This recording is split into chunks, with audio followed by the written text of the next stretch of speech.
Hello everyone, so welcome to question and answer session part 2. So here again जो भी questions बच गए थे उनको हम ट्राई करेंगे आंसर करने का. So here comes our first question. Did you use social media during your preparation? Well, clear cut answer है नहीं. और मतलब प्रिपरेशन की बात नहीं, मैंने सोशल मीडिया यूज़ ही नहीं किया इन लाइफ अभी तक, सच कहूँ तो. Is it harmful to use social media during preparation? Well, if I tell you clearly, so या मतलब मैंने सोशल मीडिया के नाम पे लाइक जैसे फेसबुक होता है, इंस्टा होता है और जो भी दुनियादारी होती है, सो आई जस्ट डोंट नो कि वो ऐप क्या है, क्यों है और क्या होता है. हाँ, टेलीग्राम मैंने यूज़ किया और यूट्यूब मैंने यूज़ किया. ये 2 सोशल मीडिया अकाउंट्स हैं मेरे. हाँ, व्हाट्सअप भी है और व्हाट्सअप तो मैं डिलीट भी कर देती हूँ. मतलब कुछ आता ही नहीं उसमें, ना कुछ जाता है काइंड. बस पेरेंट्स और मतलब फैमिली से कनेक्ट रहने के लिए बस व्हाट्सएप है मेरे में.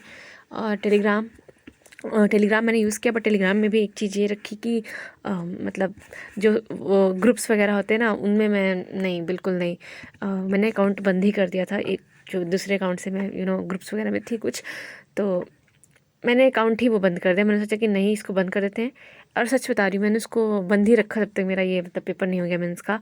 अप्रॉक्स जून में बंद किया था मैंने, 10 जून को एग्जैक्टली, शायद 10 जून ही डेट थी. सो जून, जुलाई, अगस्त, सितंबर, अक्टूबर, नवंबर, दिसंबर एंड जनवरी में 20 तारीख को मैंने जा कर के ओपन किया हुआ अकाउंट. सो मतलब आप, मेरे को पर्सनली ये लगता है कि जितना हो सके उतना खुद में रहो. और अभी सबके लिए अलग अलग चीज़ें होती है. कुछ लोगों के लिए ग्रुप्स वगैरह वर्क करते हैं, बट मुझे इससे कुछ हेल्पफुल नहीं लग रहा था. सो मैंने अवॉइड किया. फिर दूसरा अकाउंट मैंने बना लिया था टेलीग्राम पे, दूसरे नंबर से. सो या देयर आई वाज, बट वहाँ पे भी मतलब ग्रुप्स वगैरह में मैं नहीं रही. एक ग्रुप था ये अपना, तो मतलब ऐसा मैं इन्वॉल्व नहीं रही किसी ग्रुप में. से ज्वाइन किया फिर लीव कर दिया kind. I was in touch with only one person and that was just enough to me. I never felt कि मुझे ज़रूरत भी है ग्रुप्स वगैरह की. सो ये मेरी स्टोरी थी regarding social media. And if I tell you about other social media apps, so जैसे कि मैंने बताया था कि मैंने 12th के बाद प्रिपरेशन स्टार्ट कर दी. तो मैं नहीं रही, मतलब मेरा कुछ ऐसा, मुझे और मेरे माइंड में ये भी है कि मैं पर्सनल यूज़ के लिए ये सब चीज़ें कभी नहीं यूज़ करूँगी. प्रोफेशनल यूज़ के लिए आई एम नॉट श्योर कि कभी अगर मैं इंस्टा या जो भी ये सब चीज़ें होती हैं बनाऊँ, बट पर्सनल यूज़ के लिए नहीं. और हाँ, पेपर के बाद भी फरवरी में मैंने एक फ़ेक अकाउंट बनाया था इंस्टा पे. पहली बार मैंने ज़िंदगी में, नहीं इंस्टा नहीं, इंस्टा लाइट लोड किया था. इंस्टाग्राम बड़ा भारी ऐप था, तो इंस्टाग्राम लाइट मैंने पहली बार ज़िंदगी में अपने फ़ोन में लोड किया था. अभी फरवरी में, रिसेंट में. तो चेक की है क्या, मतलब क्या है क्या. और जो मेरे मतलब फ्रेंड्स वगैरह जो स्कूल की जो भी लड़कियों को मैं जानती थी, तो उनका अकाउंट पे जाकर के भाई क्या कर रही हैं. और मतलब नॉर्मली जब सब लोग रील्स वगैरह बनाते हैं काइंड ऑफ थिंग्स. सो फिर देख बना के फिर सर्च किया कि भाई फॉर एवर परमानेंटली डिलीट कैसे होता है अकाउंट. वो कर दिया और उसमें कुछ होता है कि 1 महीने बाद जो परमानेंटली डिलीट हो जाता है. सो बस यही था मेरा ये पर्सनल था सोशल मीडिया को लेकर के. और अगर मैं बताऊँ सोशल मीडिया कितना यूज़फुल है, तो भाई यूज़फुल कैसे हो सकती है कोई चीज़ जो हार्मफुल ऑलरेडी है, राइट. एंड ये मत कुछ, और अगर तुम्हें एडिक्शन काइंड ऑफ थिंग्स है कि भाई फालतू का चलाते रहते हो, तो उसके लिए तुम कोई एफर्ट्स तो थोड़ा लगाना ही पड़ेगा. और क्या कर सकते हो, क्योंकि मुझे नहीं लगता कि कहीं से भी भाई कैसे यूज़फुल हो सकती है ये सब चीज़ें. ये होता है कि यार हम पढ़ते पढ़ते ऊब जाते हैं तो सोशल मीडिया चला लिया. तुम कुछ रिफ्रेशिंग करो ना. तुम तो वो कर रहे हो जो तुमको लग रहा है रिफ्रेशिंग है, बट एक्चुअली ये सब चीज़ें और भी ज़्यादा सिचुएशन को तुम्हारी वर्स करती हैं कहीं ना कहीं. सो जो रियल में रिफ्रेशिंग चीज़ें होती हैं वो करो. जैसे कि तुम कोई सॉन्ग सुन सकते हो, म्यूज़िक सुन सकते हो, या फिर शौक है तो नॉवेल पढ़ सकते हो, डायरी लिख सकते हो, जो कुछ भी, मतलब कुछ ऐसा करो जो भी तुम ऊब जाओ. तो कुछ हॉबीज़ को अपने टाइम दो, राइट. कुछ लोग जिम वगैरह इसमें ज्वाइन करते हैं. सो वो सब चीज़ें अपना देख सकते हो, बट ऐसा सोशल मीडिया चला करके हम अपने माइंड को फ्रेश रखेंगे तो ये नहीं होता, राइट. और टेलीग्राम का मैंने पहले भी कई बार बताया है कि ग्रुप्स वगैरह में इन्वॉल्व मत हो, नहीं सही रहता है. मैं कई सारे ग्रुप्स में चुकी रही हूँ.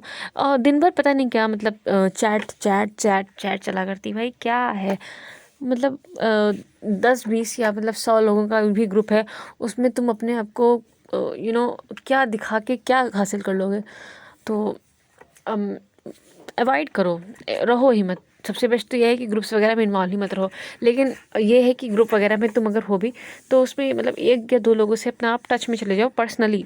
ये चीज़ जो मैं अपना कहूँ पर्सनल एक्सपीरियंस शेयर करूँ, सो ये मुझे चीज़ हेल्प की। It was August, so I just mean कि ग्रुप्स वगैरह में ना रखे। I was in touch with one person and as I have told earlier too, so या I call him my dada. So dada was enough to me and dada is enough to me. I never felt the need of कि मुझे और भी कुछ चाहिए, किसी का support चाहिए या फिर कोई हेल्प चाहिए। सो या if you can find such person, but उसके लिए अभी तुम लेजी मत होना, तुम भी एफर्ट्स लगाना। सामने वाला तो एफर्ट्स लगा ही रहा है, बट तुम भी जैसे कि ऐसा होता है ना, अपना पर्सनल एक्सपीरियंस शेयर करूँ तो मेरे साथ क्या होता था कि जैसे दादा ने मॉक लगाया, उन्होंने अपना स्क्रीनशॉट शेयर कर दिया मुझे। अरे तो मेरा मन नहीं भी कर रहा है मॉक देने का, but I just use to feel instantly कि नहीं, मुझे अभी मॉक देना है। मेरे को एक अंदर से वो लगता है मुझे अभी के अभी मॉक देना है, क्योंकि दादा ने मॉक दे दिया है, मुझे भी मॉक देना है। तो ये चीज़ मुझे हेल्प की। अब तुम यहाँ पे तुमको एफर्ट्स लगाने पड़ेंगे। अगर तुम सोचो नहीं नहीं उन्होंने मॉक दे दिया है, कोई नहीं हम कल देंगे, फिर कल भी उन्होंने मॉक शेयर किया, फिर तुमने, तो वो चीज़ ना फिर नहीं बन पाएगी। कॉन्सिस्टेंट आपको भी रहना पड़ेगा। अगर सामने वाला इंसान कॉन्सिस्टेंट है, आप भी कॉन्सिस्टेंट रहो, ताकि अगर कभी अगर दूसरा पर्सन नहीं कॉन्सिस्टेंट है तो तुमको देख के कॉन्सिस्टेंट है। एंड सच बता रही हूँ, हम लोगों का कोई भी, शायद ही कोई दिन रहा हो जब हम लोग मॉक ना दिए हो। We use to give mock every single day मतलब every single day, be it Sunday Monday Tuesday whatsoever. Maybe कभी कभी शायद ऐसा दिन रहा हो, बट हम लोग को डेली मॉक दिए। और ये चीज़ हेल्प कर जाती है। अगर if you have someone like that तो आप मोटिवेटेड रहते हो। एंड एक कंसिस्टेंसी बोलते हैं ना, consistency is needed. So consistency आ जाती है। सो यस, ग्रुप्स वगैरह वो सारी चीज़ें हटा करके if you can be in touch with 1 or 2 person, even one person, so it will be enough and that's it. I think काफ़ी ज़्यादा लंबा आंसर मैंने दिया इसका, but I hope you got the point. Summarize कर दूँ मैं, social media के जो भी अकाउंट्स होते हैं, आई एम नॉट श्योर क्या क्या होते हैं, फेसबुक और इंस्टाग्राम मैंने सुना है, भाई अवॉइड करो। क्या रखा है, तो क्यों चला रहे हो? उस पर तुमको इससे रिलेटेड कुछ नहीं मिल रहा तो उसको हटाओ ना। और अगर टेलीग्राम बहुत ज़्यादा फेमस रहता है और चाहिए भी होता है पीडीएफ्स वगैरह जो भी चाहिए होती हैं, और मतलब कुछ जो पायरेसी वाला कंटेंट होता है अगर नीडेड है तो वो भी मिल जाता है। बट वहाँ पे भी जो फालतू के ग्रुप्स वगैरह, फालतू या यूज़फुल भी ग्रुप्स वगैरह अवॉइड करना is better. And yes, if you can get in touch with one person like जिससे आप कुछ सीख सको, तो दैट्स अ गुड थिंग। बस यही था। ओके, जीएस स्ट्रैटेजी बता दीजिए। यार मैंने अपलोड कर रखा है वीडियो जीएस स्ट्रैटेजी को लेकर के। एंड मैं पहले बता दूँ एक बात और, कि मैं कोई जीएस की गाता नहीं, क्या बोलते हैं उसको, ज्ञाता नहीं हूँ, राइट। और मुझे जीएस नहीं आता है, सच बात तो ये है। बस ये है कि बेसिक चीज़ें जो करने लायक होती है वो मैंने की, क्योंकि वही मेरे हाथ में था, वो मैंने किया, दैट्स इट। और मेरे कुछ ऐसे मार्क्स भी बहुत हाई फाई से नहीं जो तुम लोग, मतलब बहुत सारे कमेंट्स में जाते जीएस का स्ट्रैटेजी।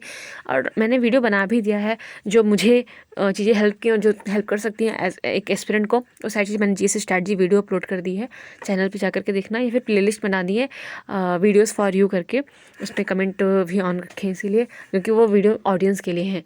और हाँ, एक बात और मैं क्लियर कर दूँ कि मतलब कि मोस्टली मेरे वीडियोज़ में कमेंट ऑफ रहती हैं। देखो, जो कमेंट मैं आप लोगों के लिए बनाती हूँ, ऑडियंस के लिए, उसमें मैं कमेंट्स ऑन रखती हूँ। एंड आई रियली वाना listen from you, your feedback and everything.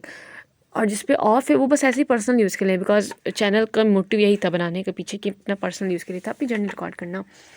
So that's it. Okay, तो जीएस की स्ट्रैटेजी वीडियो बनी है, उसको देख लेना। और हाँ, मैं फिर से बता दूँ, मैं को जीएस इतना नहीं आता। मेन से मेरे 40 नंबर थे सिर्फ, और प्री में कितने थे मुझे याद नहीं आ रहे, 27, 28, 29 ऐसे कुछ थे। सो जीएस मुझे ऐसा कुछ खास आता नहीं है, ठीक से नंबर, बस नॉर्मल से नंबर आ गए हैं, एंड दैट्स इट। बस जो भी मैंने स्ट्रैटेजी बना रखी है, वीडियो मैंने अपलोड कर रखा है, तो तुम देख सकते हो वहाँ से। और जो चीज़ें बताई हैं वो वही हैं जो हेल्प करती हैं और हेल्प कर सकती हैं। और जीएस का वही है कि भाई कितना भी पढ़ लो, क्योंकि मैंने खुद देखा ऐसे ऐसे लोगों को, अगर वो पीसीएस लेवल का पेपर दे जाके ना जीएस का, भाई वो निकाल देंगे उसका प्री आराम से, जीएस का पोर्शन वो बहुत अच्छे से कर लेंगे। बट एसएससी में उतना, क्योंकि एसएससी ना कुछ वैसा मतलब चलो जैसे पॉलिटी से क्वेश्चन पूछ रहे हो, किसी भी टॉपिक से पूछ रहे हो दुनिया भर के, तो स्टेटमेंट दे करके या कुछ वैसा फैक्ट पूछो जो पढ़ा हो बच्चा तो कर लिए। ये कुछ भी पूछते हैं, ईयर पे ईयर पूछे जा रहे हैं, तो ईयर वाले क्वेश्चन तो भाई तुक्के से ही सही होते हैं, जिसके सही होते हैं। मेरे तो नहीं सही थे, एक भी नहीं सही थे, बस वो चैडविक वाला 1932 जो बचपन से पढ़ते आ रहे हैं, उसके अलावा मेरे सारे गलत थे ईयर वाले, 2 या 3 क्वेश्चन थे ईयर वाले। सो या जीएस पे इतना ज़्यादा मतलब वो मत करो, और स्ट्रेटजी मैंने बना दिया है, तो आप वहाँ से देख सकते हो, दैट्स इट। आप 50 क्वेश्चन मिक्स्ड मैथ्स रीजनिंग की कैसे सेलेक्ट करते हो किसी ऐप से? ये मैंने रिप्लाई में ही आपको बता दिया था टेक्स्ट बुक का, और जो मैथ स्ट्रैटेजी वाली वीडियो थी उसमें मैंने बताया था। ये टेक्स्ट बुक पे आप जाओ, वहाँ पे सेक्शनल दे रखे हैं, रोज़ 2 सेक्शनल लगा लो। 2 सेक्शनल मतलब होता है 50 क्वेश्चन आपने प्रीवाईक्यू के मिक्स प्रैक्टिस हो गए, बस हो गया, इतना ही तो करना है। सीजीएल का, सीटीएसएल का, सीपीओ का दे रखा है, यही 3 तुम पहले कंप्लीट करो, इसी में बहुत ज़्यादा टाइम लग जाएगा। और अगर जब ये हो जाए तो सिलेक्शन पोस्ट की भी लगा लेना, कोई प्रॉब्लम थोड़ी है। तो काफ़ी सारा कंटेंट दे रखा है, आप बस 50 क्वेश्चन कर लो वहीं से, बस प्रीवियस ईयर करना है, राइट, ताकि आप हर एक टॉपिक से टच में रहो। और जो टॉपिक आपको लगे कि अरे इस टॉपिक का क्वेश्चन आज मैं बना नहीं पाई, तो उसको चैप्टर वाइज प्रैक्टिस कर लो जाके, बस। ओके, नेक्स्ट है, how does your daily routine look like during mains preparation and before pre too? Daily routine यार मेरा बहुत बार चेंज होता रहा है, बट एक चीज़ मैंने फिक्स रखी थी ये, कि मैं मेंस का मॉक तो 9 बजे ही दूंगी। और 9 बजे मॉक देने का मतलब है मुझे 8:30 तक, मतलब लाइब्रेरी तो अगर मैं कभी, क्योंकि पहले मैं लाइब्रेरी जल्दी जाती थी, जब भी गर्मी होती थी ना, तो मैं सुबह 6:30 पे भी चली जाती थी, क्योंकि लाइब्रेरी खुलने का टाइम 7 था, बट ओपन हो जाती थी, तो 6:30 पे चले जाते थे। फिर दूसरी लाइब्रेरी जब फिर बीच में मैंने चेंज की थी सितंबर में, मतलब ये कि मेरा ये चीज़ फिक्स थी कि 9 से ही मुझे मॉक देना, 9 बजे, क्योंकि वो सही रहता है। अब मेरे पास था चांस कि मैं 9 बजे मॉक दे सकती, मैं 9 बजे फ्री हूँ, तो 9 बजे वाला मॉक का मैंने सेट रखा था। इसके अलावा मेरा बाकी रूटीन जो था वो चेंज होता रहा है। जैसे कि मैं जितना याद आ रहा है, उधर गर्मी के टाइम पे, मई जून के टाइम, मई जून जुलाई अगस्त, अगस्त है ना, इधर 3-4 महीने जो थे, तो मैं मॉर्निंग का मेरा 6:30 बजे से था, और रात को 9:30 बजे तक का था लाइब्रेरी का। 9:30, 9, 9:30 के बाद में, मतलब इसी बीच में मैं घर आती थी। और फिर उसके बाद में मैंने लाइब्रेरी चेंज कर दी, सितंबर अक्टूबर तक। सितंबर और अक्टूबर भी मेरा यही रूटीन था, बट यहाँ दूसरी लाइब्रेरी में मतलब 7 बजे खुलने का टाइम था, तो मैं 7:30 पे आती थी। मैंने कहा यार पहले पहले जाते वो एकदम थोड़ा अच्छा नहीं लगता, सुबह हुई बस आगे घर से लग रहा भगाए गए, घर में पढ़ लो ना। तो 7:30 से रखा था मैंने, 7:30 से 8:30 पढ़ते थे, कुछ क्या पढ़ते थे ध्यान नहीं आ रहा क्या रखा था मॉर्निंग के टाइम। ये मतलब रूटीन मेरा रहा, लेकिन सितंबर और अक्टूबर में नई लाइब्रेरी में एक तो मुझे पहले तो एडजस्ट होने में बड़ा इशू हो रहा था, बट धीरे धीरे होता है सब चीज़ें। वेल, तो यही रूटीन था मेरा उधर। फिर अक्टूबर में मेरी मम्मी की तबीयत ख़राब हो गई थी, तो मम्मी लगभग 1 हफ्ते तक हॉस्पिटल में एडमिट रही थी, उनको डेंगू और मलेरिया हो गया था। तो उस टाइम फिर मैं मतलब मैं लाइब्रेरी गई ही नहीं, वो 1 हफ्ता घर पे ही रहे हम। और फिर उसके बाद दीपावली आ गई थी, तो छुट्टी हो गई थी वहाँ लाइब्रेरी में। सो उधर के 15 दिन थे ना मेरे, अक्टूबर के लास्ट के 15 दिन, वो अपन पढ़ाई वढ़ाई नहीं कुछ ऐसा हुआ, घर पे ही रहे। और काम भी होता था, ऑब्वियस सी बात है, कि कोई भी अगर रिकवर कर रहा है बीमारी से, तो वो रहता है, मतलब वर्क तो होता ही ना घर में, तो पूरा का पूरा वो सब मेरा ही था, तो अपन कर रहे थे। फिर उसके बाद में फिर मैंने रूटीन चेंज कर दिया, क्योंकि मेरे बस का नहीं था कि मैं रात को 9:30 बजे तक लाइब्रेरी में तब रह पाऊँ, क्योंकि घर का भी काम मुझे देखना होता था। एंड ऑब्वियस सी बात है, ईश्वर की कृपा से मम्मी मेरी ठीक हो गई, और 1 महीना तो लग ही जाता है कम से कम रिकवर करने में। सो पूरा नवंबर मुझे पता था कि पूरा नवंबर मेरे को घर का काम पूरा देखना है। और मेरे पापा और मैं, हम दोनों लोग साथ में कर लेते थे सब कुछ जो भी होता है। पापा खाना बना लेते हैं मेरे थोड़ा बहुत, सो या हेल्प वगैरह से सब चीज़ें मैनेज किए। तो उस टाइम मेरा जो रूटीन था वो रात को 9:30 बजे तक का नहीं था, मैं 6 बजे या 6 के पहले भी आ जाती थी, क्योंकि शाम का मतलब शाम को लोग खाना जल्दी खा लेते हैं। सो खाना वाना बनाने में उसमें टाइम तो लगता है, हालांकि बहुत ज़्यादा खाना बनाना नहीं होता, सिर्फ 3 लोगों का। और मुझे तो 2.5 ज़्यादा गिनते हैं घर वाले, तो मुझे ऐसे बोलते हैं कि 2.5 लोगों का खाना बनाना होता है, ऐसे बोला जाता है मेरे यहाँ। तो मतलब तभी मैंने रूटीन चेंज कर दिया था। तो ये मेरा रूटीन था पर्सनल, राइट। अब क्योंकि देखो यार, मैं इसलिए ये बता रही हूँ, ये सब चीज़ें इसलिए बता रही हूँ कि कोई एक रूटीन पे तुम स्टिक रहने का ट्राई तो करो, बट कुछ चीज़ें ऐसी हो सकती हैं लाइफ में जिस पे आपका कंट्रोल ही नहीं है, राइट। आप खुद ही बीमार हो जाओ, क्योंकि अक्टूबर ही पूरा यार मेरा ऐसे ही गया। अक्टूबर की स्टार्टिंग में मेरी तबीयत नहीं सही थी, उधर दशहरा के टाइम पे जो भी था, ध्यान नहीं आ रहा मुझे, दशहरा तो दीपावली के बाद होता है उसकी, मतलब। लेकिन जो स्टार्टिंग है वो नवरात्रि जब चल रही थी, नवरात्रि मेरी मम्मी नवरात्रि में इस बार व्रत भी रही थी, उधर टाइम पे मेरी तबीयत नहीं सही थी। सो मतलब कहने का ये कि यू हैव टू मैनेज, क्योंकि चीज़ें ऐसा स्मूथली अगर आपकी लाइफ में चलती रहे तो ऐसा नहीं होगा, उतार चढ़ाव आएंगे and you have to adjust, right. जैसे पहले मेरा रूटीन था 9:30 बजे तक का रात का मेरा था, अपन रुक जाते थे लाइब्रेरी में, फिर ये सब चीज़ें इधर रही तो फिर मैंने चेंज किया रूटीन, 6 कर दिया। फिर नवंबर के बाद दिसंबर में भी मैंने 6:30 कर दिया, दिसंबर भी। और जो जनवरी का टाइम था उसमें भी 6, 6:30 इस टाइम में घर आ जाती थी, 7 के पहले ही आ जाती थी, क्योंकि थोड़ा बहुत काम होता था, अभी ज़्यादा नहीं होता था नवंबर भर, मतलब ज़्यादा काम था। फिर मम्मी रिकवर कर रही थी, सो सी वॉज लाइक कि मैं बहुत घटिया खाना बनाती हूँ। सो खैर, तो यही था मेरा रूटीन। और रूटीन का मैं ये बता दूं कि ऐसा तो है नहीं कि अपने 6:30 बजे बैठ गए फिर 9:30 तक के लगातार पढ़ा रहे हो। चेंज कर, मतलब उसमें बीच में ब्रेक्स वगैरह भी लोगे तो अपने हिसाब से मैनेज कर लो कि 2 घंटे की सिटिंग हो गई, फिर 3 घंटे की सिटिंग हो गई, ऐसे करके तुमको खुद का खुद ही बनाना पड़ेगा, right. How do you handle low score in mock test? भाई हैंडल वैंडल कुछ नहीं होता, सीधी बात तो ये है, रोना आता है। और मेरे को तो मॉक, एक पता नहीं कौन सा मॉक मैंने दिया था, शायद दिसंबर में, मैंने अपलोड कर रखा है, देखना चाहे तो। मेरे को फीवर तक आ गया था यार मॉक देने के बाद। एंड फिर इसके बाद फिर मैंने एक और तुरंत ही मॉक दिया था उसी दिन, तो उसमें मार्क्स अच्छे आ गए, फिर सही लगने लगा। तो यार इसका कुछ नहीं होता है, हैंडल वैंडल कुछ नहीं होता यार, झेलना ही पड़ता है, कुछ नहीं कर सकते हो। लो लो मार्क्स आएंगे तो भी क्या कर सकते हो। And if you have someone can motivate you तो यार सही रहता है। बस यही है, थोड़ा सा पॉजिटिविटी और पॉजिटिव लोगों के साथ अगर हो तो सही रहता है। In my case it was दादा, because I was sharing each and every mock test to him. So you know, जो भी थोड़े से भी कुछ भी, जैसे बोलते हैं ना आशा की किरण काइंड, तो वो चीज़ें हेल्प कर जाती हैं। Well, please post your GS notes. You have already made a short video. Yeah, I made a short video on how to make notes. I know, but still post your notes. अब video तो बना दिया, अब क्या उसमें notes क्या post करूँ मैं? मतलब ऐसा तो है नहीं कि 1-2 पन्ने के नोट्स हैं, और मैंने दिखाया भी था नोट्स पूरे अपने, तो 150 पन्नों की है लगभग। तो वो, और मैं पोस्ट अगर कर भी तो उससे कोई हेल्प नहीं मिलेगा आपको, कुछ भी नहीं, क्योंकि आपको आप ही के नोट्स समझ में आएंगे। जैसे मैंने बताया भी था कि नोट्स मैंने कैसे बनाए, तो मैं वो फैक्ट लिखती थी जो मुझे नहीं आता। मैं सब कुछ लिखती ही नहीं थी, मैं क्यों लिखूँगी तीनों सब कुछ पूरा पूरा? जो मुझे फैक्ट नहीं आता, मुझे क्रिस्पी नोट्स चाहिए थे मेरे, तो जो मुझे नहीं आता था फैक्ट्स, जो भी चीज़ें, वही मैंने फारबी में भी लिखने की कोशिश की मोस्टली। थोड़ा बहुत रिवाइज के लिए अलग चीज़ें भी लिखी, और पिनाकल तो मैंने सिर्फ वही क्वेश्चन लिखे जो मुझे नहीं आते थे। तो यार नोट्स तुमको खुद ही बनाने पड़ेंगे, मेरे नोट्स एक पैसे हेल्प नहीं करेंगे। एंड इफ़ वाना सी कि कैसे, तो मैंने वो वीडियो तो बना ही दिया था ना। Please keep uploading your daily targets, weekly targets and monthly goals. देखो यार, अभी इस टाइम प्रेजेंट में ना मेरा कोई डेली टारगेट है, ना कोई वीकली टारगेट है, ना कोई मंथली गोल है। I am just waiting for my result, कि रिजल्ट आया तो उसमें उस हिसाब से मैं फ्यूचर का डिसीजन लूँ कि मुझे किस लेवल तक और कैसे प्रिपेयर करना है, राइट। सो मेरा अभी प्रेजेंट में तो ऐसा कुछ नहीं है कि मैं, और जो मैं अपलोड करती हूँ तो वही बस रैंडमली कुछ भी पढ़ लेती हूँ, ताकि कुछ मैं टच में रहूँ, कि इन केस अगर मेरा रिजल्ट अच्छा नहीं आता है तो भी मैं एकदम से ऐसा ना फील हो मुझे कि यार अब कैसे शुरू करूँगी, मैंने तो पढ़ाई छोड़ दी।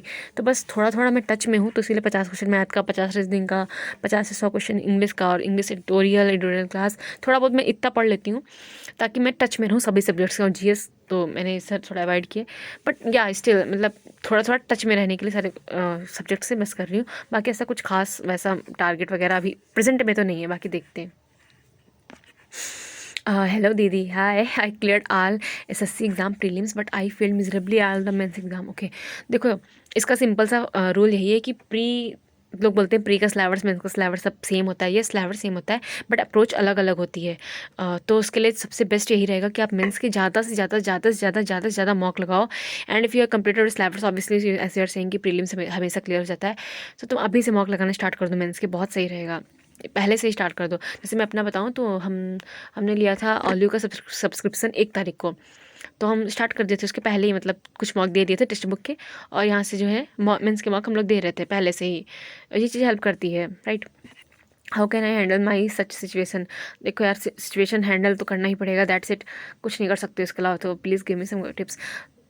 भाई सबसे सही रहेगा कि मेंस के ही तुम मॉक दो ज़्यादा से ज़्यादा, प्री के मॉक मत दो, मेंस के मॉक ज़्यादा दो, प्री के मॉक कभी कभी दे दो, या फिर मतलब एक मेंस एक प्री मॉक ऐसे करके दे सकते हो। जैसे हमारा था, हमारा और दादा का, तो हम लोग अगस्त में और सितंबर में, है ना, अगस्त और सितंबर जब तक एग्ज़ाम नहीं हुआ तब तक हम लोग एक मेंस का मॉक और एक प्री का मॉक रखते थे डेली का। हाँ, कभी कभी मतलब जैसे कि 2 प्री के मॉक दे दिए, ऐसा था हम लोगों का, या सिर्फ एक मेंस ही दिया। तो मतलब ट्राई करो कि प्री और मेंस दोनों दो, जब तक तुम्हारा प्रीलिम्स नहीं हो जाता है। और मतलब कि ये रखो कि मेंस की क्वांटिटी ज़्यादा रखना प्री वाले मॉक के अपेक्षा, राइट। फिर जब रखो कि प्री तो क्वालिफाइंग है, और एक जोन में आपको जाना होता है। जैसे आपको सिर्फ 1 घंटा फोकस करना है और इधर आपको 2 घंटे फोकस करना है, तो अगर आप ऐसा मतलब अभी से मेंस मॉक दोगे ना, तो ये चीज़ तुमको हेल्प करेगी। मैं अपना पर्सनल ओपिनियन दे रही हूँ और सही रहेगा। मतलब तुम्हारी आदत बन जाएगी कि हमें ऐसे मॉक देना है और ऐसे ही तुम्हारा पेपर होगा, राइट। और एक चीज़ ये भी होती है कि हमारा जब ट्रेन नहीं होता हमारा माइंड, तो हम उतना अच्छा फोकस नहीं कर पाते हैं, एंड फोकस सबसे ज़्यादा नीडेड, वरना सिली मिस्टेक्स बहुत ज़्यादा होती हैं, राइट। तो या अभी से मीन्स मॉक स्टार्ट कर देना will be a better option. Di I have Pinnacle GS book updated till February 2023। हाँ, मेरे पास भी यही वाली है बट मैं इसको नहीं पढ़ी। मेरे साथ 2 चीज़ें थी, क्योंकि मेरी बुक में एक तो बीच के कुछ पन्ने गायब थे और दूसरा पुरानी थी, तो मैंने पीडीएफ से 6th वाली एडिशन नहीं की थी भाई, लेटेस्ट वाली की थी। I should purchase new one और कंटिन्यू विद दिस। तो देखो यार, कंटिन्यू कर सकते हो, लेकिन जो इसके आगे के क्वेश्चन है ना, वो तुम टेक्स्ट बुक पे जा करके फिर सारे लगा लो, या फिर मतलब चैप्टर वाइज यूट्यूब पे सर्च करके कंप्लीट लेकिन कर लेना लास्ट तक का, सिर्फ उतने पे ही मत स्टिक रहना। इसके अलावा जो आगे का है वो भी कंप्लीट कर लेना, will be a better option. वरना फिर 6th एडिशन मेरे को पर्सनली अच्छी लगी, तो वो उससे कर सकते हो। अभी तो 7th भी आ गया है, तो मतलब जो रिसेंट के क्वेश्चन को मिस मत करो, वो ज़्यादा सही रहेगा। लगा लो पुरानी पिनाकल, बट नए वाले क्वेश्चंस भी देखते रहना। बेवफा जीके पर भरोसा कैसे किया जाए? नहीं किया जाए और क्या, बाकी सब्जेक्ट्स को मजबूत बनाओ, तीनों जो तुम्हारे कोर सब्जेक्ट्स हैं, math, reasoning, English and GS, तो बस थोड़ा थोड़ा पढ़ते रहो। बाकी कुछ का कुछ कह नहीं सकते, कुछ भी पूछ सकता है SSC. Next is I had cover my basic syllabus of math, English and reasoning, okay, from local coaching. And in mocks I am scoring 70 to 90 right now, okay. And what should I have to study? I am confused. I am from Hindi medium. Yeah, still I am stick with concept clarity. तो देखो यार, अब local coaching से कर तो लिया है, but ज़रूरी है कि जो, या फिर तुम अच्छे से पढ़ ना पाए हो, अच्छे से पढ़ा ना पाए हो, कोई बात नहीं, जाने दो। लोकल कोचिंग कर ली, कुछ तो तुमको आइडिया हो गया होगा कि क्या कैसे होता है। अगर तुम्हारा इतना मतलब लो स्कोर आ रहा है, तो सबसे सही रहेगा कि तुम फिर से सिलेबस कर लो। कॉन्सेप्ट ने लिखा ना कि still I mistake with concept clarity, तो तुम्हारी कॉन्सेप्ट क्लैरिटी नहीं है, तो तुम फिर से सिलेबस कर लो ना, सही रहेगा। ऐसा अभी जब तक कॉन्सेप्ट ही नहीं क्लियर होंगे तो तुम क्या समझ पाओगे। फिर से सिलेबस कर लो, या फिर जो चैप्टर में जो टॉपिक में स्पेशली प्रॉब्लम आ रही है, सिर्फ उनको सर्च करके देख लो, है ना। ये चीज़ तुम्हें हेल्प कर जाएगी। मैथ्स, रीजनिंग, इंग्लिश, जीएस सबका मैंने स्ट्रैटेजी वीडियो बना दिया है, सो वहाँ से भी हेल्प ले सकते हो, या फिर जो इतने सारे यूट्यूब चैनल है वहाँ से कहीं से भी देख सकते हो, राइट।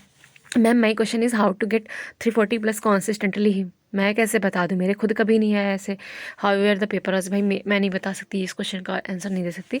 मेरे खुद के नहीं आए, मेरे तो मॉक स्कोर अपलोड भी कर रखे हैं मोस्टली, है ना, सितंबर से। तो 21 सितंबर से सारे अपलोडेड हैं, तो तुम देख सकते हो भाई कितनों में मेरे 340+ हैं। रेयरली ही मेरे 340+ आते थे, मेरे मार्क्स आते ही नहीं थे इतने, राइट। एंड 339 भी मैंने एक्सपेक्ट नहीं किया था जितना मेरा रियल में मार्क्स आया है। सो मैं कैसे बता दूँ कि 340+ कॉन्सिस्टेंटली आ जाए। एंड दूसरी चीज़ ये भी, अपने माइंड में ना ऐसा कुछ टारगेट रखना मुझे पर्सनली लगता है सही नहीं रहता।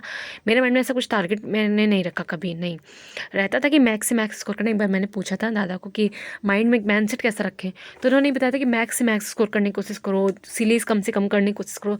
और मतलब ये टारगेट ऐसा मत रहो कि मुझे इतने में इतने लाने ही हैं, ये सब चीज़ें फालतू का प्रेशर क्रिएट करती है तुम्हारे माइंड पे। So just avoid these things, okay. Hi ma'am, hi. I was very much motivated by seeing your score. You have improved me a lot. Keep on supporting us, ma'am. Hope your channel reach 1 lakh 1 lakh subscribers within a year. Note my words. इसमें क्या कोई question तो था नहीं।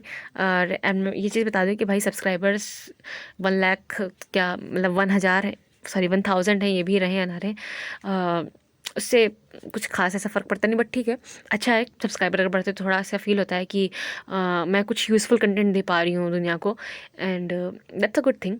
सो जो भी है ठीक है, जितने भी होने होंगे हो या ना हो, वो सब मेरे हाथों में नहीं है, और मैं उस बारे में टेंशन भी नहीं लेती। यस, बट हाँ, जो मुझसे हो पाएगा बेटर से बेटर तरीके से I will try to provide, right. Miss ji, मुझे ये बात आप क्वांट का मिक्स प्रैक्टिस क्वेश्चन कैसे करता को, क्या भैया लिखा है, को कितना चैप्टर वाइज क्वेश्चन लेके प्रैक्टिस करता हो, 50 में से कितना चैप्टर ले ताकि जो वीक है उस मिक्स क्वेश्चन प्रैक्टिस कैसे कर बताया। तो mix question practice text book पे कर सकते हो ना, 2 सेक्शन लगा लो, हो गए तुम्हारे 50 क्वेश्चन मिक्स। और जहाँ चैप्टर वाइज की दिक्कत आ रही है तो तुम चाहे टेस्ट रैंकिंग पे लगा लो, या फिर तुमको वीडियो से करना है तो यूट्यूब पे सर्च करके कर लो। भूतेश सर हैं, गगन सर हैं, आरबी शुभम सर हैं, आभास सर हैं, किसी से भी कर लो, है ना, बस। और जो चैप्टर में तुम्हें दिक्कत आ रही है तो उसके लिए भी किसी भी टीचर का वीडियो देख सकते हो। बहुत ज़्यादा वीक हो तो पवन राव सर का देख लो, तुमको एकदम क्लियर हो जाएगा, that's it. Okay, I got 19 सीजल 2024 pre. Is it it is possible, is it possible I crack 2025, give me some tips. भाई इसमें मैं क्या बता दूँ, तुम्हारे पोटेंशियल पे, तुम्हारी मेहनत पे है। कोई नहीं कह सकता कि तुम कर ही लोगे, कोई नहीं ये भी नहीं कह सकता कि तुम नहीं कर पाओगे। तुम ज़्यादा से ज़्यादा देखो, जहाँ पे तुमको प्रॉब्लम आ रही है वो सब चीज़ें कंप्लीट करो, ठीक है। इसके अलावा मॉक वगैरह दो और मॉक्स को अच्छे से एनालिसिस करो, सिली मिस्टेक्स कम से कम करने की कोशिश करो। बस यही इतना तरीका है जिससे तुम अपना स्कोर मैक्सिमाइज कर सकते हो, एंड दैट्स इट। मैं थक गई बोलते। Here are my questions, okay. How to deal with the fear of uncertainty, like अगर नहीं हुआ तो आगे क्या होगा लाइफ में। हाँ यार, ये क्वेश्चन तो बहुत माइंड में आता है। ये तो लास्ट दिन तक रहता है, इवन एग्ज़ाम देने जाओगे ना उसके पहले तक रहता है। That's normal. सो जो चीज़ नॉर्मल है उसकी क्या टेंशन लेना। एंड अगर नहीं हुआ तो पहले पता तो चले होगा कि नहीं होगा। मुझे क्या पता होगा या नहीं होगा, मैं आंसर के बाद डिसाइड करूँगी ना। तो अभी क्यों तुम टेंशन ले रही हो। तुम ये चीज़ अपने दिमाग में रखो कि अगर नहीं हुआ ना, अभी क्या पता अगर हो गया तो जो तुम्हारे मन में है कि अगर नहीं हुआ सिलेक्शन तो तुम अपने आप को कॉन्ट्रडिक्ट करना वहाँ पे कि अगर हो गया तो क्या, अगर हो गया तो दोनों चीज़ें हैं ना। तो इस पर क्यों सोचना। तुम अपना जो तुम्हारा कर्म है, जो तुम्हारा धर्म है, तुम वो करो। एंड आफ्टर आंसर के बाद डिसाइड होगा ना कि होगा या नहीं होगा। अगर क्या होता है, ये अगर नहीं हुआ तो सिर्फ तो अगर हुआ, ऐसे खुद को समझा सकते हो। बाकी I know, I personally know, और फील भी क्या है भाई, लास्ट दिन तक ये सब चीज़ें रहती हैं। बट ऐसे ही खुद को समझाना पड़ता है, उलझाना पड़ता है, सुलझाना पड़ता है। That's it. What was your stream in class 12 and graduation. मेरा पीसीएम था, फिजिक्स केमिस्ट्री मैथ। और मैं यूपी बोर्ड से हूँ, तो यहाँ पे वो मतलब नहीं होता है कि बायो मैथ एक साथ ले सकते, ऐसा मेरे यहाँ अलग, मतलब यूपी बोर्ड का अलग सिस्टम होता है ना। तो पीसीएम था मेरा। और ग्रेजुएशन में मैंने आर्ट्स लिया था। आर्ट्स में मेरे सब्जेक्ट हिंदी था। मेरे मर्जी के सब्जेक्ट नहीं थे, मेरी मर्जी का सिर्फ हिस्ट्री था। हिंदी और संस्कृत जो है मुझे दिलवाया गया था, बिकॉज घर वालों की ये सोचती है अपने हिसाब से कि तुम्हारा जो है इसमें मतलब हिंदी की टीचर बन जाओगी आगे चल के। Because for them I was a very बहुत बिलो एवरेज स्टूडेंट समझते थे। एंड आई वॉज लाइक कि मैं एवरेज स्टूडेंट हूँ, बट दे वर लाइक कि तुम बिलो एवरेज काइंड। सो इसलिए मैंने ये सब्जेक्ट लिए थे ग्रेजुएशन में। बट या अगर मुझसे पूछो कि मैं अगर मेरे को खुद से कुछ मिलता कि तुम्हें जो सब्जेक्ट लेना है वो लो, तो मैं बीए में इंग्लिश लेती, बिकॉज उससे मुझे कुछ हेल्प ही मिलता, मेरे को पढ़ने को मतलब लिटरेचर मिलता है। बट कोई बात नहीं, मुझे उसका कोई रिग्रेट नहीं है। हिंदी संस्कृत लिया मैंने तो पेपर के एक दिन पहले भी नहीं यार, कुछ पेपर तो मैंने सुबह उठ के बस पढ़ के फिर दे आई हूँ। तो अच्छा रहता है कि अगर तुमको सिर्फ ग्रेजुएशन ऐसे ही करनी नाम की, तो ऐसे ही कुछ कर लो ना, जहाँ पे तुमको ज़्यादा लोड ना हो, है ना। मॉर्निंग में उठे, एक बार पढ़ लिए, वही जो इजी नोट्स आते हैं दे आए, पेपर हो गया। और हाँ, अभी पूछा है ग्रेजुएशन का, तो मैं और बता दूँ। देखो ग्रेजुएशन का जो पहला ईयर था उसमें मैंने अच्छे से पढ़ाई की थी। बुक्स मैं खरीद के लाई थी भाई, बुक्स कौन पढ़ता है ग्रेजुएशन में। मैं बुक्स लेके आई, मैंने उनको अच्छे से पढ़ा भी। एंड आई एम हैप्पी कि मैंने पढ़ा, क्योंकि मुझे उसमें कबीर दास के काफ़ी सारे अच्छे अच्छे दोहे मिले। तो बट फर्स्ट ईयर का एग्ज़ाम नहीं हुआ था, कोविड था ना, कोविड-19 चल रहा था उस टाइम, नहीं हुआ था मेरा एग्ज़ाम। फिर सेकंड ईयर का एग्ज़ाम हुआ, तो उसमें मैं बिल्कुल भी नहीं पढ़ी थी, बिल्कुल भी नहीं, मतलब बिल्कुल भी नहीं। बस सुबह उठ के पढ़ लेती थी कि पास हो जाऊँ, तो मेरे मार्क्स बहुत कम आए। और फर्स्ट ईयर के मार्क्स भी सेकंड ईयर के हिसाब से ही दे दिए। फिर थर्ड ईयर में मैंने अच्छे से पढ़ाई की, क्योंकि मेरा ये था कि मुझे किसी तरह से पास होना है, मतलब ऐसा नहीं कि मेरी बैक लग गई तो क्या होगा, है ना। तो जो थर्ड ईयर था उसको अच्छे से पढ़ाई किया, फिर भी मेरा ओवरऑल मिला करके सेकंड डिवीज़न ही हूँ मैं। तो यस, मैं ग्रेजुएशन में सेकंड डिवीज़न पास हूँ बीए से। बीए बैचलर ऑफ आर्ट्स होता है, हिंदी संस्कृत और हिस्ट्री से, ठीक। How to be consistent. देखो कॉन्सिस्टेंस के लिए सबसे कॉन्सिस्टेंट रहने के लिए सबसे अच्छा मुझे ऐसा पर्सनली लगता है, जैसे मैंने बताया भी पहले भी, जैसे कि मॉक में कॉन्सिस्टेंसी लानी है तो you hold someone accountable for these things. मतलब अगर आप जैसे कि अपना डेली का टारगेट, जैसे मेरा उधर भी था जब मैंने स्टार्ट किया था 24 का नवंबर में, तो नवंबर, दिसंबर, जनवरी, फरवरी, मार्च, अप्रैल, मैं मतलब एक हमारे टेलीग्राम पे हमारे भैया थे, तो I use to send him every day कि ये मतलब मेरा ये था कि रोज़ का रोज़ मेरे नियम से था। और वो मुझे इंकरेज भी काफ़ी करते थे। सो मतलब कॉन्सिस्टेंट रहने के लिए अगर आप किसी से इस टाइप का सपोर्ट मिल सकता है आपको, so it would be a nice thing. Hold someone accountable. अगर if not to someone then hold yourself accountable, मतलब खुद को अकाउंटेबल रखो, खुद जो कर रहे हो ना उसका रिकॉर्ड रखो। रिकॉर्ड रखने से तुमको पता चलेगा कि कितना तुम कर रहे हो, कितना तुम सोच रहे हो, तो तुम एक इम्प्रूवमेंट आएगा। डायरी पे लिख सकते हो, मतलब एक मतलब सारी चीज़ों को ना रिकॉर्ड रखो कि हाँ मैंने कितना पढ़ाई किया, कितना आज हुआ, कितना क्या किस में किया। इससे कंसिस्टेंसी कहीं ना कहीं तुम्हारी इंक्रीज ज़रूर होगी, राइट। एंड अगर जैसे तुम एसएससी की प्रिपरेशन कर रहे हो, तुम्हारे साथ में अगर कोई ऐसा एसएससी का प्रिपरेशन वाला बंदा है जो आपसे बेटर कर रहा हो, तो वो बहुत हेल्प मिलती है सच में। That's it. Your marks percentage in class 10th and 12th। 10th में तो मेरा कुछ 90 करके था। और मार्क्स मत जाओ भाई, क्योंकि मैं क्या ही बताऊँ मार्क्स का, ज़्यादा कुछ मैं बोल नहीं सकती। बट आई नो कि मार्क्स कैसे मिलते हैं, कॉपियाँ कैसे चेक होती हैं, सब चीज़ें मुझे पता है अच्छे से। That's it. और 10th में मेरा 90 के ऊपर था, कुछ 91 था शायद। और 12th में मेरा 80 के ऊपर था, शायद 81 था। That's it. और मैं जिस स्कूल से मैं पढ़ के आई हूँ वहाँ से बहुत यूपी टॉपर्स निकलते हैं, बहुत यूपी टॉपर्स निकलते हैं। दैट्स इट, ज़्यादा कुछ नहीं कहा जाता है। वेल बाकी सब तो ठीक है, बस मैथ ही कमज़ोर है। तो भाई मैथ्स की स्ट्रैटेजी वीडियो देख सकते हो आप, बता तो दिया था मैंने, उसमें चीज़ें लिखी हैं। एंड कहाँ से हो आप? उत्तर प्रदेश में। सो यहीं से हूँ बस। तो मैथ्स के लिए तुम वही अपना स्ट्रैटेजी वीडियो देख सकते हो। और क्या कर सकते हो, कमज़ोर है तो उसको नरिश करो तो इम्प्रूव हो जाएगी, मजबूत हो जाएगी। दीदी, हाई वन डाउट, कुछ दिन अच्छा स्टडी करने के बाद एक दिन ऐसा आता है कि बर्न आउट हो जाता हूँ। हाँ होता है भाई, एक दिन तुम अगर 12-14 घंटे पढ़ लिए ना, अगले दिन गए तुम, कुछ नहीं होता है। तो ये तो होता है, बट फिर भी जिस दिन हो पाए जितना करने की कोशिश करो। बट एक चीज़ ये फिक्स कर सकते हो कि सोने का टाइम और उठने का टाइम अपन का फिक्स रहेगा, बाकी टाइम जो है उसमें जितना पढ़ पाएंगे पढ़ेंगे। मैं सच बताऊँ अपना अगर एक्सपीरियंस, यार मैं एजिटेटेड सा फील करती थी ऑल द टाइम, एक अलग सा मतलब फील होता रहता था उस टाइम, मैं रिलैक्स बिल्कुल नहीं रह पाती थी। एंड ये सब नॉर्मल होता है भाई, दिमाग पे टेंशन बहुत होती है, तो क्या ही कर सकते हो। वो झल्लाहट, वो गुस्सा अजीब सी, और अवॉइड करना, मेरा तो मन ही नहीं करता मैं किसी से बोलूँ तक। सो ये सब चीज़ें होती हैं, और बर्नआउट तो होता है यार, फील करोगे कि यार बहुत थक गए हैं, बट क्या कर सकते हो, करना तो है ना।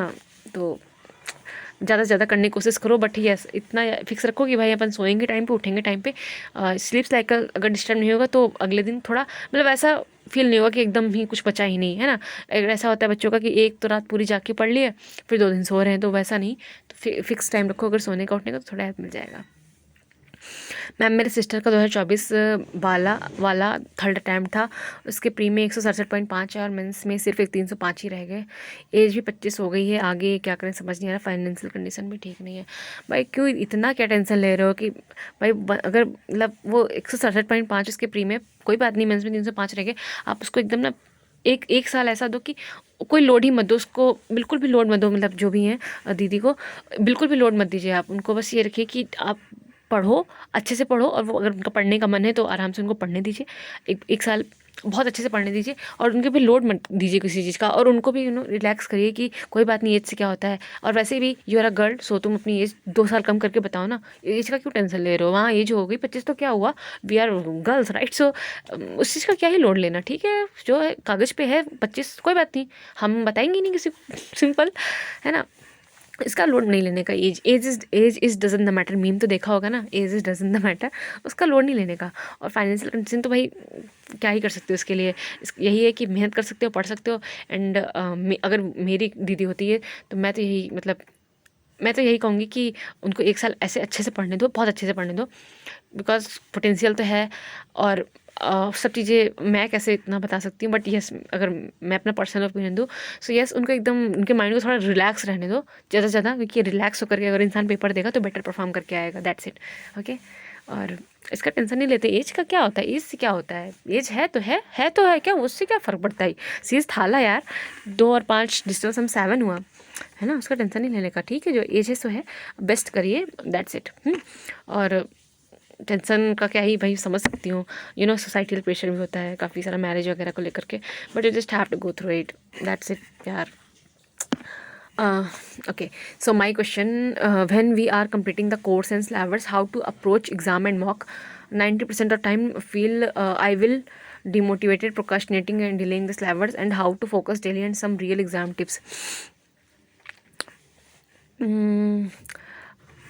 बताया था मैंने ये सब चीज़ें तो सारी, कि कैसे अप्रोच कर सकते हो एग्ज़ाम को, मॉक को। एक वीडियो डाल रखा था मैंने प्रीलिम्स का, जो मेरा अप्रोच था मैंने वो डिस्कस किया था। और यार ये डीमोटिवेटेड फील करना, प्रोकास्टिनेशन, और ये डिलेइंग द सिलेबस, तो यार डिलेइंग द सिलेबस तो ये तुम्हारी खुद की गलती, तुम्हारा खुद का लेजीनेस है, तुम इसको सुधारो, नहीं सुधारोगे तो तुम्हारा ही नुकसान है। और यार डिमोटिवेशन तो भाई मार्क्स वगैरह कम देख करके डिमोटिवेट तो होते हैं, बहुत नॉर्मल है, बट चलना ही पड़ेगा, करना ही पड़ेगा, दैट्स इट। और बाकी जो तुम्हारी हरकतें हैं प्रोक्रेस्टिनेट करने वाली या डिले कर रहे हो सिलेबस कंप्लीट करने में, तो इनको तो तुम्हें खुद ही सुधारना पड़ेगा, वरना कोई बात नहीं होगा फिर, और क्या, सिलेबस ही नहीं करोगे सब चीज़ें तो कहाँ से सिलेक्शन होगा, राइट, दैट्स इट। और क्या ही, मेरा मैथ्स बहुत वीक है और मुझे एग्ज़ाम 2026 में देना है, तो क्या मुझे एनसीईआरटी से चालू करना चाहिए? एनसीईआरटी तो मैं बिल्कुल रिकमेंड नहीं करूँगी, 26 में दो यार तुम भाई, चक्के जब दो एनसीईआरटी वगैरह, क्योंकि तुम्हारा कोई गारंटी नहीं, तुम एनसीईआरटी पढ़ भी लो तब भी क्वेश्चन आ ही जाएगा।